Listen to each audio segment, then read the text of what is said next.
Our next guest is Chris White. He is the president and CEO of the Canadian Meat Council, which represents all of the livestock processors across the country. Chris, how's it going today?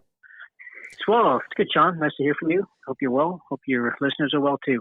Yeah, you're same to you. So, Chris, right now, the processing industry there's some real stress on the system here right now, and we've got people pulling in multiple directions. We've got producers needing animals slaughtered. We've got processors needing to continue to operate while trying to keep employees safe, and we've got consumers expecting there's going to be product on the shelf at an affordable price.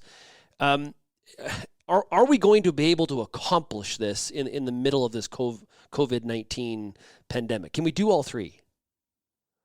I think we can do all three, and I think all three have the producers, the processors, and government have shown, I think, remarkable, and even consumers, right, remarkable agility throughout this process. I think it's clear, though, that as processing plants are struggling to make sure and keep everyone healthy, and people are getting sick, that the supply is there, but I don't know that you necessarily have the variety that we would have had 3 or 4 or 5 months ago.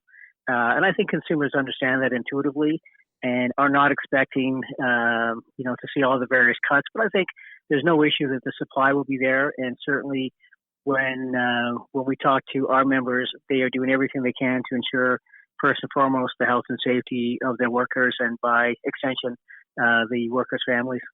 What are some of the things can you give us some examples of some things your members are doing to protect workers in those plants? Sure. Certainly there's distancing measures that have been put in place that historically have not been the case, because, as you would appreciate, generally workers work fairly closely together on the floor, but now there's been distancing put in place. There's been increased efforts to make sure that, with respect to personal protection equipment, so many plants have now gone to having workers wear not just masks but also shields. There have been staggered shift starts. So in previous times, for example, your shift starts at 3 and my shift ends at 3. You'd have that big congregation of people overlapping. So now a number of plants have staggered it, so a shift would end at 2:45. And that shift starts at 3:15, so you don't have that congregation of people. So everything that can be done to respect and ensure that the mitigation efforts that the government has been stressing, the CFIA has been stressing, are put in place, and working closely with unions as well to make sure that there are real-time discussions, and obviously working very closely with public health agencies across Canada to ensure that any recommendations that they have are introduced and implemented expeditiously. We are seeing, the unions of the workers become vocal. We're seeing it in the Cargill situation. They went down to one shift starting yesterday. What is the relationship with the union in trying to convince or ensure them that the plants are doing everything possible to keep those workers safe, so the union workers won't walk out of the job? Well, I think, companies are doing everything they can, and I think on balance, it's a real-time discussion. And I think anytime the union presents companies with their concerns, management and all the plants take them very, very seriously. And I know that the plants are showing and discussing with the unions everything they've done and all the recommendations that they've introduced, and also just reminding them that they're in close contact with the Canadian Food Inspection Agency and the public health agencies across Canada to ensure that the highest standards are in place at the plant. So it's an ongoing discussion, and obviously, the unions are concerned first and foremost about the workers, but so too are all of the plants, right? Because they have that day-to-day relationship with their employees, and they take that very, very seriously. Depending on the province, depending on the commodity, and depending on the situation or the which week we're in, plants have taken different strategies to in reaction to COVID-19 positive cases. We've seen outright shutdowns for 2 weeks, like we saw in the Olymol situation in Quebec. We've got some plants in the U.S. taking like a 48-hour sanitation hiatus. The Cargill facility in High River, it has moved to where it's gone down to one shift, sort of reduced capacity, but staying open, kind of trying to meet in the middle. Is that a new strategy by your members, trying to attempt to accomplish both, trying to make sure it's safe for workers, but also not making this compounding inventory issue worse than it could be? No, I don't. I don't think I wouldn't frame it as such. It's really a decision that each plant, in consultation with the local public health authority, that's a determination that they make. So there's no national strategy. There's no provincial strategy. It's done on a case by case basis. So, for example, the situation in Quebec, that was a decision that Olymel took in concert with the public health agency. And in the case of Cargill and High River, that's a decision that Cargill and the local public health authority have come to, that they feel that the mitigation efforts that are in place and going down to one shift will ensure that people's health is still protected, which is the first and key priority, and still allow the plant to function. But all of those decisions are taken on a local basis with the public health authority, and obviously CFIA is part of that discussion as well, but it's ultimately the decision of the public health authority. On the grocery store side, we've seen, I don't know if I would call it collaboration, but we've seen learning from each other in terms of how they're trying to keep grocery shoppers safe inside the store and workers. Now, on the processing side, it's a little bit more like behind closed doors. You can't just walk into JBS and Brooks.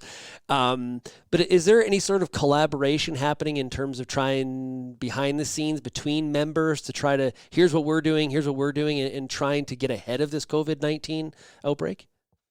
Absolutely. So, our board, the CMC board, are talking, as you would appreciate, regularly, but they're also sharing best practices. And for example, we might get an example of what JBS has done, and they say to us, please make sure that other members are aware of it because we found that it's effective.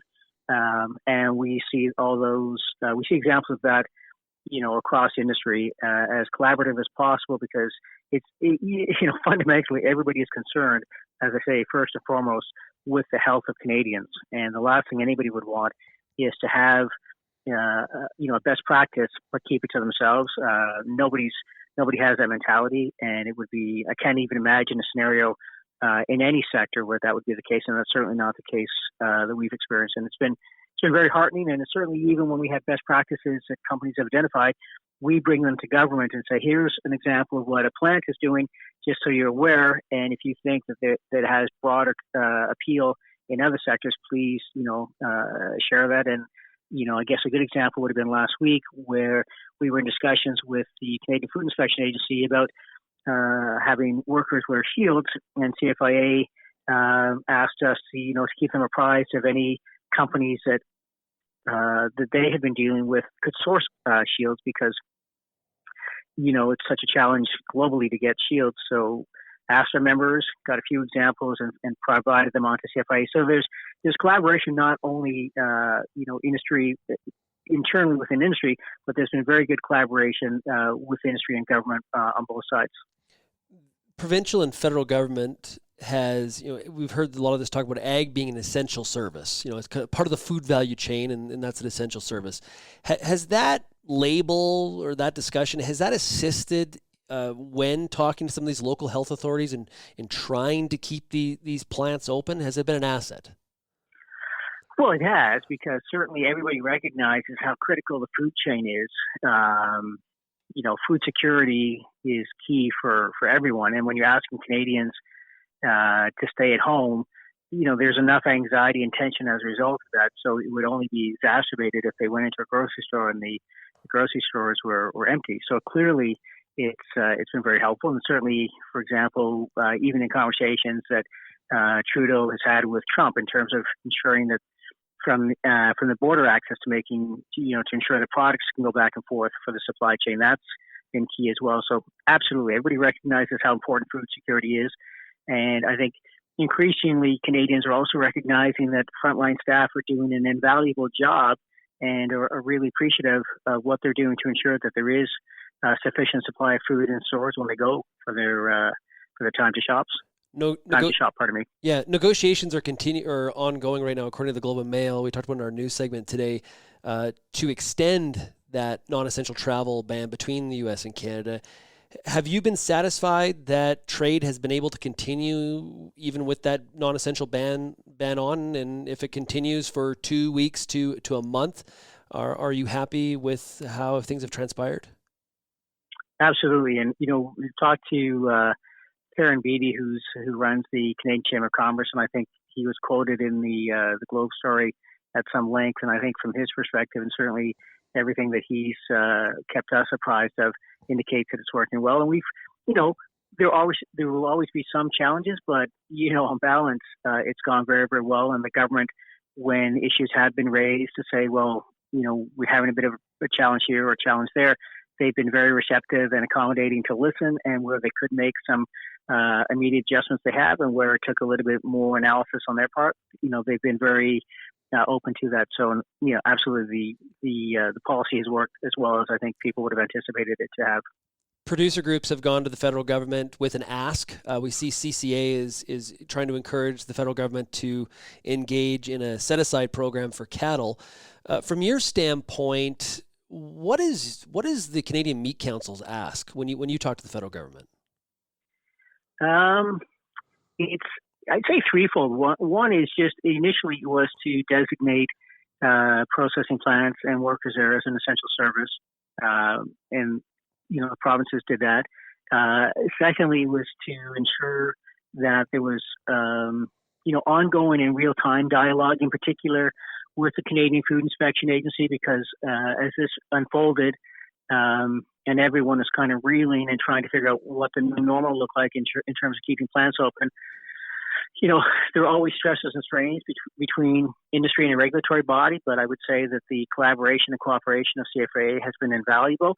And then lastly, as inspectors have, tested positive, and as employees have gone off with COVID, just to ensure that the plants are working. So there was, I don't know if you heard, but there was an announcement today of $20 million to CFIA to ensure that they could continue to pay overtime, because with line chains going down, to reduce speed, to have that capacity to do some overtime has been critical. And CFIA has agreed to do Saturday shifts in March, which was very important to industry.